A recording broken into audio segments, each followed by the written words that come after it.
The most important peace treaty of the 20th century saved the world from nuclear annihilation. It also quietly murdered humanity's only realistic plan to reach another star. Nobody at the signing mentioned the second part.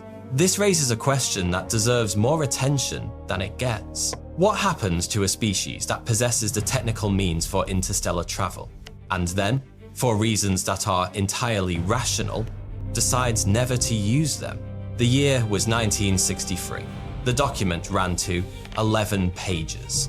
Diplomats shook hands in Moscow while photographers captured the moment for posterity. Somewhere in San Diego, a team of physicists watched a news broadcast and understood, with the cold clarity of people who do mathematics for a living, that their work was finished. Not because it had failed, because it had succeeded at the wrong time. Rewind 5 years. America was building fallout shelters in suburban backyards and teaching children to hide under wooden desks as though plywood could negotiate with gamma radiation. Sputnik had crossed the sky the previous October, a 184-pound aluminum sphere that weighed less than a refrigerator and somehow managed to humiliate the most powerful nation on Earth. The psychological wound was fresh. Washington was spending money the way wounded empires always do, frantically, on everything, hoping something would stick. Into this atmosphere of existential panic walked a proposal so audacious it read like satire. A small team at General Atomics in San Diego wanted to build a spacecraft propelled by nuclear explosions, not a reactor, not a carefully contained fission process generating heat for a turbine. Actual bombs.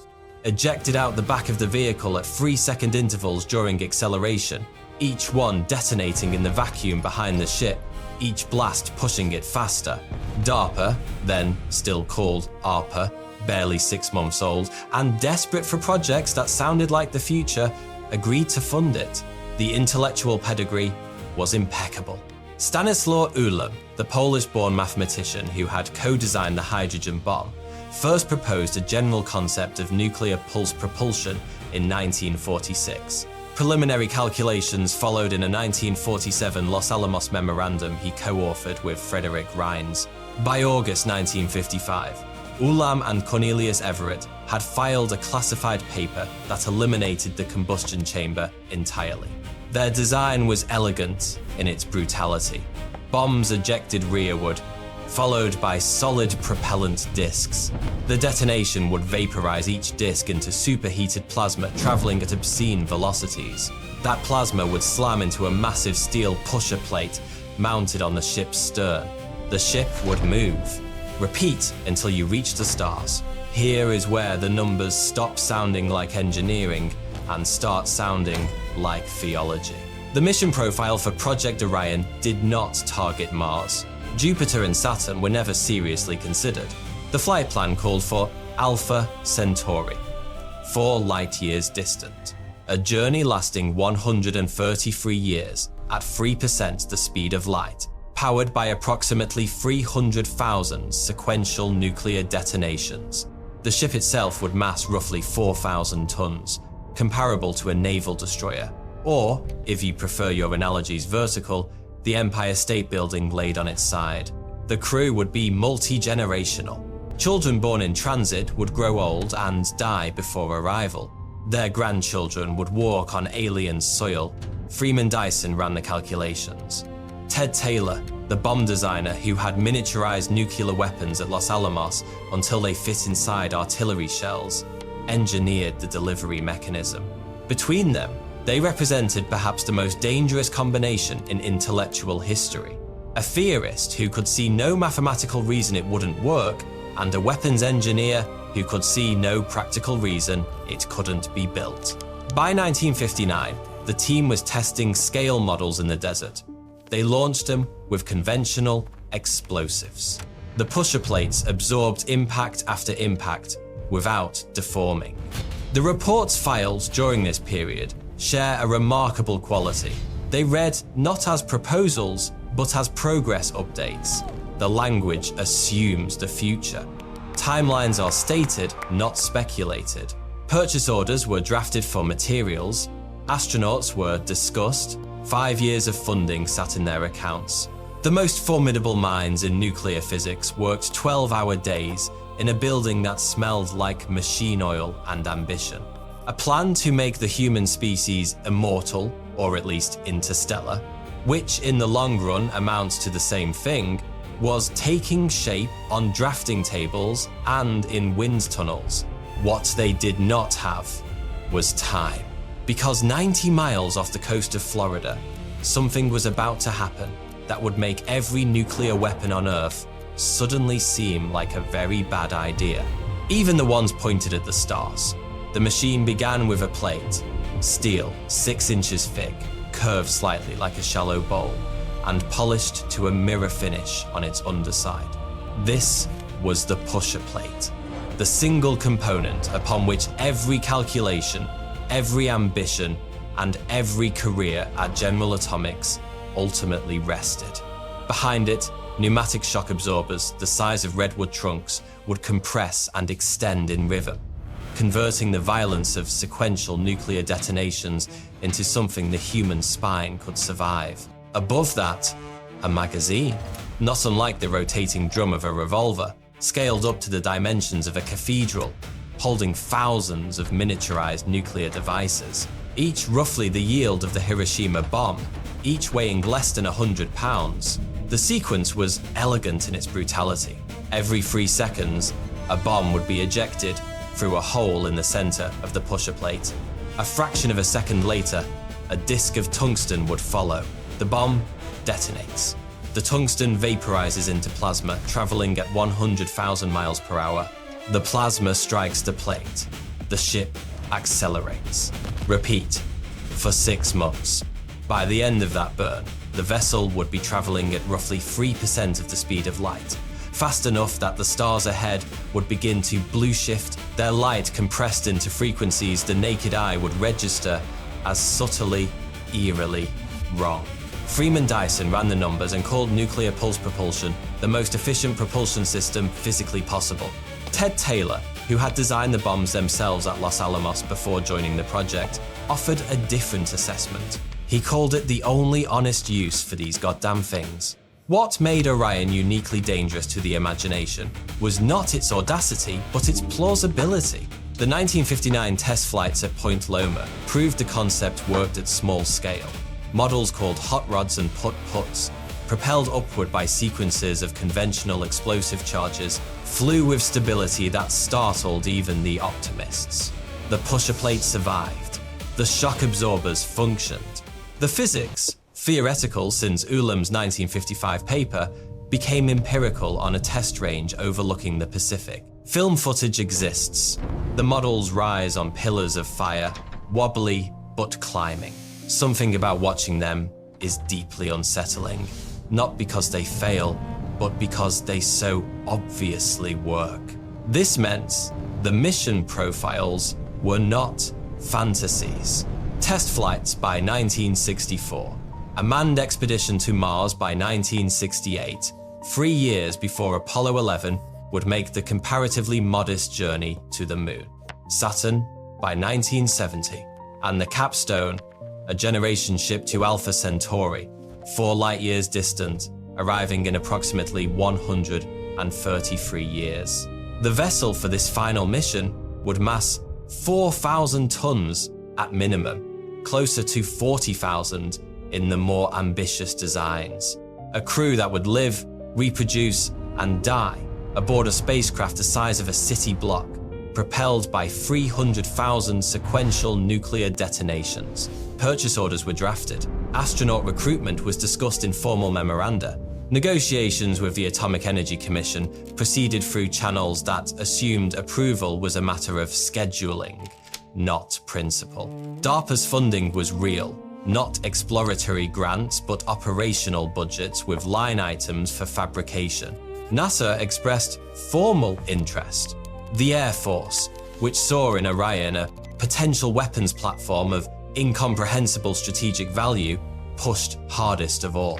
By 1961, the project had accumulated institutional momentum sufficient to survive any technical setback. What it could not survive was context. Consider the fallout calculations. Ted Taylor, meticulous to the point of compulsion, estimated that each ground-level launch of a full-scale Orion vehicle would produce radioactive contamination equivalent to a small atmospheric nuclear test. The cumulative effect of the development program, dozens of test launches, hundreds of component detonations, would add measurably to global fallout levels. Taylor calculated the statistical casualties. The number was not zero. He filed the report anyway, because the mathematics of interstellar travel do not care about comfort. Because he believed, with the fervor of a man who had spent his career building weapons, that giving humanity the stars justified a cost measured in single-digit deaths per launch. Whether he was right is a question that answers itself differently depending on the century in which you ask it. Meanwhile, the world was becoming inhospitable to such arithmetic. The Berlin Wall went up in August 1961. Kennedy spoke of space that year, of landing a man on the moon, but the word nuclear appeared nowhere in his address. The omission was not accidental. By October 1962, Soviet missiles sat in Cuban silos 90 miles from Florida. The Orion team in San Diego tested another scale model with conventional charges. It flew. The same week, Curtis LeMay was recommending a full-scale nuclear strike on Cuba. Nobody in Washington read the Orion test results that month. They were busy with other calculations: megatonnage, blast radii, estimated civilian dead in the first 72 hours. The crisis passed. Negotiations began. And on August 5, 1963, in Moscow, free nations signed a treaty banning nuclear tests in the atmosphere, in outer space, and underwater. The document ran to 11 pages. Project Orion was not mentioned once. Ted Taylor picked up the telephone, and Ted Taylor lifted the receiver. The dial tone persisted, mechanical, indifferent, unchanged. What had vanished was the conversation itself. 72 hours had passed since the partial test ban treaty received its final signature. Every official in Washington who once answered Taylor's calls had now adopted the bureaucratic equivalent of witness protection. DARPA didn't return messages. The Air Force claimed scheduling conflicts that extended into the following fiscal year. NASA's liaison sent a memo so vague it could have been generated by algorithm. The treaty's 11 pages never mentioned Project Orion. Not in the body text, not in the appendices, not in the classified documents that accompanied ratification. This was not carelessness. Execution by omission requires no autopsy, no official cause of death. The victim simply stops appearing in budgets.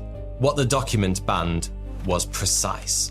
Nuclear weapon tests conducted in atmosphere, outer space, or underwater. What it destroyed was comprehensive. Orion's development required atmospheric detonations, hundreds during testing, thousands more for any operational mission. The team had always recognized this vulnerability, the way a man standing in gasoline recognizes matches as problematic. But they had operated under the physicist's delusion that superior mathematics would eventually override diplomatic anxiety. This assumption became the most expensive miscalculation in the history of spaceflight. Taylor and Dyson began drafting alternatives by September 1963. Space-based testing, conducted above the atmosphere where treaty jurisdiction grew ambiguous. The proposal reached the Atomic Energy Commission in October. The AIC's response arrived in the form of silence so absolute it functioned as its own verdict. Underground component testing came next.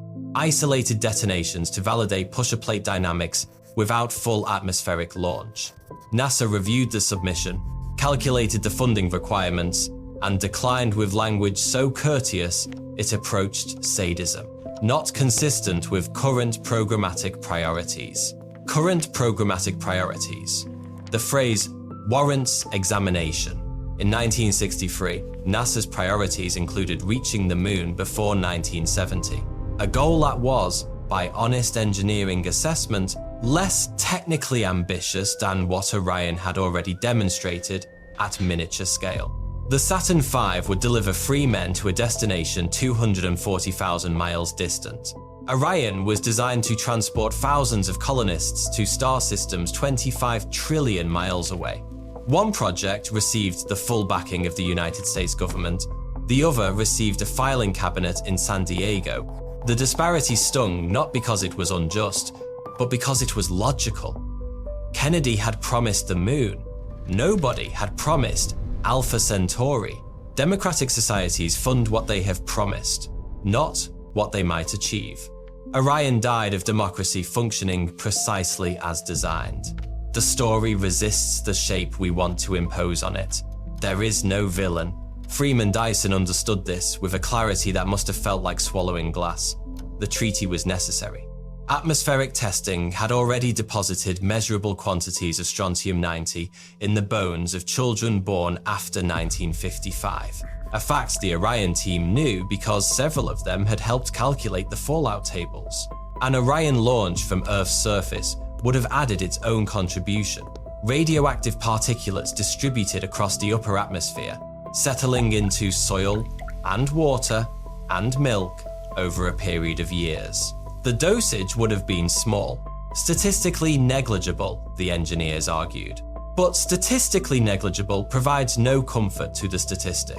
Dyson and Taylor were not naive. They grasped the calculus with a precision that made acceptance harder, not easier. Banning atmospheric tests would save millions of lives over coming decades. Real lives, countable lives. Lives belonging to people who would never know they had been saved. Continuing, Orion might, across the fullness of centuries, give humanity access to other solar systems and ensure species survival against extinction-level events. Millions of definite lives weighed against billions of hypothetical ones. The treaty chose the millions. By any utilitarian framework available in 1963, this was correct.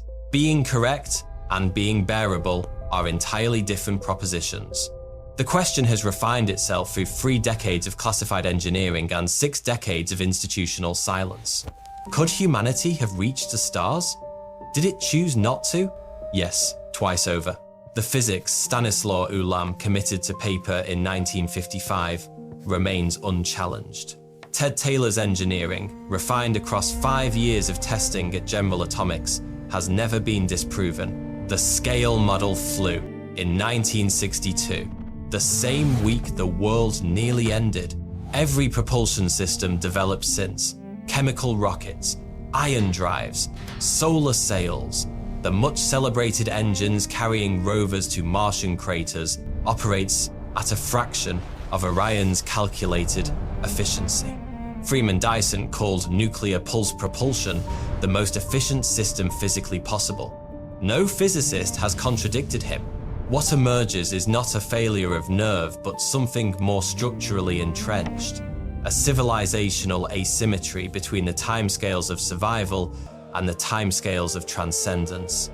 When these imperatives collided in 1963, the outcome was predetermined. No government has ever chosen a hypothetical grandchild over a living voter. This is not corruption. It is democratic decision-making operating exactly as designed, optimizing for the proximate at the expense of the remote. Consider the trajectory that followed. In 1960, the Orion team's mission profile targeted Alpha Centauri, 4 light-years, a 133-year transit at 3% of light speed. By 1970, NASA's most adventurous proposal involved a chemical rocket flyby of Mars. By 1990, the horizon had contracted to low Earth orbit. By 2020, the global space community celebrated a robotic helicopter hovering above Martian dust. An achievement roughly equivalent to the Wright brothers' first 12 seconds at Kitty Hawk, except Kitty Hawk happened in 1903 and the airplane reached commercial service within 2 decades. The Mars helicopter leads nowhere in particular. This is recalibration measured in orders of magnitude. Each generation's ceiling became the next generation's floor, the corridor of possibility narrowing with every budget cycle and treaty renewal. until interstellar travel occupied the same cultural category as alchemy or perpetual motion. Theoretically interesting, practically absurd. The irony embedded in the partial test ban treaty is one its drafters likely never considered. Article 4 contains a provision permitting nuclear explosions conducted for peaceful purposes, provided all original parties consent. Propulsion is, by any reasonable definition, a peaceful purpose. No nation has ever invoked this clause for spaceflight. The exception exists. The will to use it does not. Ted Taylor spent his post-Orion decades advocating for nuclear disarmament. The man who designed bombs small enough to fit in a spacecraft's magazine, arguing that bombs should not exist at all. Dyson returned to the Institute for Advanced Study, wrote papers on stellar engineering and Dyson spheres, gave lectures to audiences who treated Orion as an amusing anecdote from a more reckless era. He died in February 2020 at 96, having outlived the project by 55 years. Taylor preceded him in 2004, age 79, remembered primarily for weapons miniaturization rather than for the vehicle those miniaturized weapons were supposed to propel. The obituaries mentioned Orion in passing. The flight plan to Alpha Centauri was not referenced. That flight plan remains in a government archive, declassified in the 1980s, available to anyone with a library card and sufficient patience for Cold War-era technical notation. The calculations are still valid. The pusher plate metallurgy is still sound. The shock absorption mathematics still balance. 300,000 nuclear detonations sequenced over 6 months, accelerating a vessel the mass of the Empire State Building to a velocity that would make starlight blue shift at the bow and red shift at the stern. A journey that could have launched in the 1970s and would, by now, be more than a third complete. Both propositions coexist without contradiction, which is precisely what makes the case intractable. Humanity saved itself from poisoned skies by agreeing that certain technologies must remain sheathed, even when they cut toward transcendence. That was wisdom, and wisdom, unlike knowledge, always costs something. The price was the stars. Whether anyone will ever pay to get them back is not a question history answers. It is a question history asks.